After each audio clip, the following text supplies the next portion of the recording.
आज आपण तांदळाची भाकरी बनवणार आहोत. कशी बनवणार आहोत हे बघणार आहोत. यासाठी मी एका प्लेटीत 2 वाटी तांदळाचं पीठ घेतलेले व त्यात थोडं मीठ टाकले.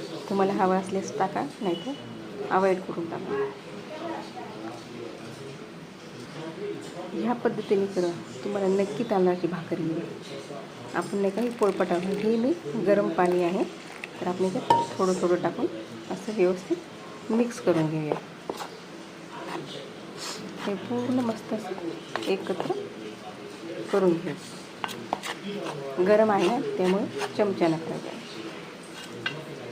ज्याला सवय असेल गरम पाण्याची ते हातानं पण करू शकतो. जे नवीन असतात ना, त्यांना येत नसते, त्यामुळे मी अशा पद्धतीने तुम्हाला सांगत आहे. असं थोडं थोडं करून यामध्ये पाणी टाकायचं आणि व्यवस्थित असे मिक्स करून घ्यायचं. जास्त नाही पाणी टाकायचं, आधी थोडं थोडंच पाणी टाकायचं यामध्ये.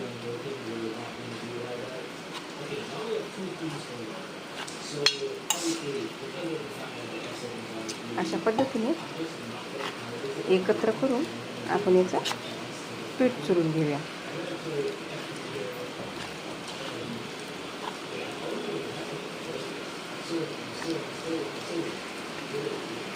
गरम पाणी असल्यानं कसं थोडं हाताला पोळते, त्यामुळे चमच्यानं आधी करा.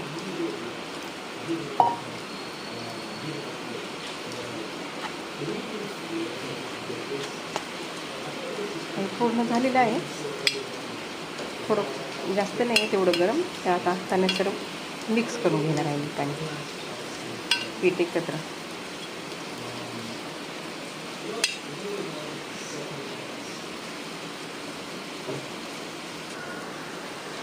तुम्हाला हवं असेल यामध्ये थोडं कोरडं पीठ टाकून आपण चुरू शकता.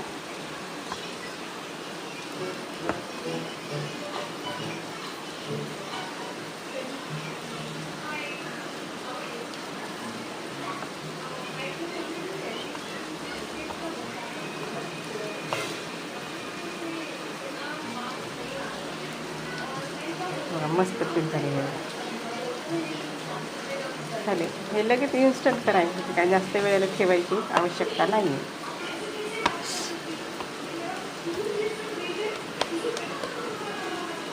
पद्धतीने लिंबूळगा शेप करायचा आहे. त्याचा छोटा असा बॉल बनवायचा. स्टार्टिंग आहे ना, तुम्ही आधी छोटंच पद्धतीने करून बघा, जास्त मोठं घ्यायचं नाही.